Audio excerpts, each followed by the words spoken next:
Shirwadkar Riddhi क्रिएशनच्या kitchen मध्ये सर्वांचं खूप खूप मनापासून स्वागत करीत आहे। आज 1.25 किलो प्रसादाच्या शिऱ्याची रेसिपी शेअर करणार आहे। गॅस चालू करून घेऊया। प्रसादासाठी जाड गुळाचं पातेलं घ्यायचं आहे। प्रसाद बनवण्यासाठी गाईचं तूप घ्यायचं आहे। तूप वितळलेलं आहे। आता यामध्ये 1.25 किलो रवा ऍड करायचा आहे।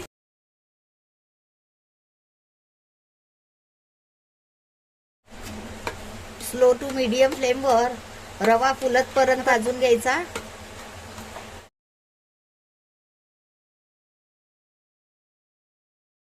सतत परतत रवा भाजून घ्यायचा आहे।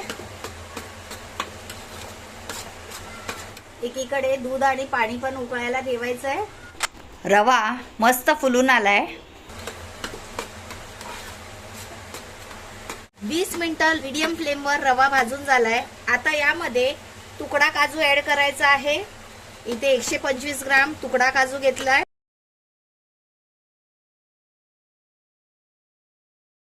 त्याचप्रमाणे 125 ग्राम चारोळी,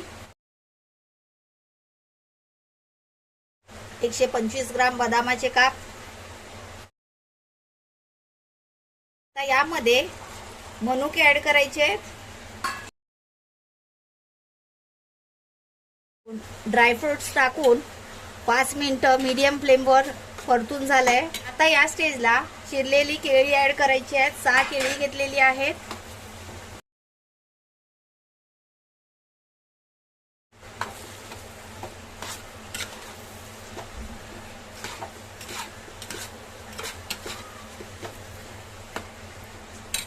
इथे दूध मिश्रित पाण्याला पण उकळी आलेली आहे। गॅस बंद करूया। पूर्ण पाऊण तास झालेला आहे।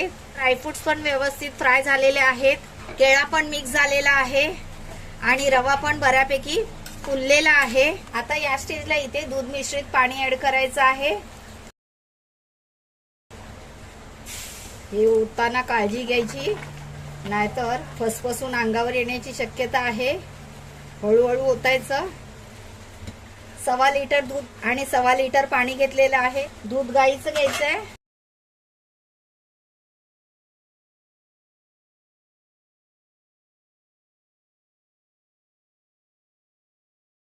दूध मिश्रित पाणी आटलेलं आहे। या स्टेजला इथे 1.25 किलो साखर ऍड करायची आहे।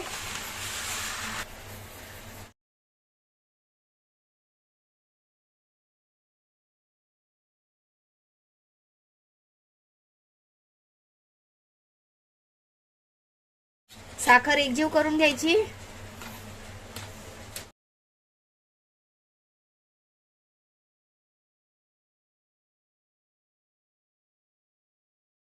झाकण ठेवून एक दणदणीत वाफ काढायची आहे। आता भांड खाली उतरूया।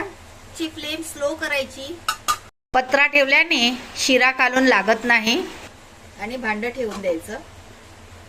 वाफ द्यायला ठेवून 5 मिनिटं झाले। आता उघडून बघूया।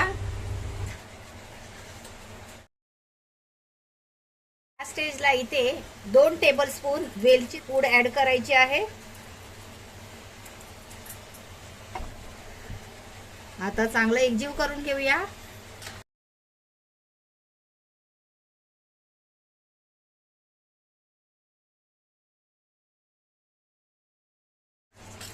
प्रसादाचा शिरा बनवण्यासाठी पूर्ण 1 तास लागलेला आहे। प्रसादाचा शिरा रेडी आहे। गॅस बंद करूया।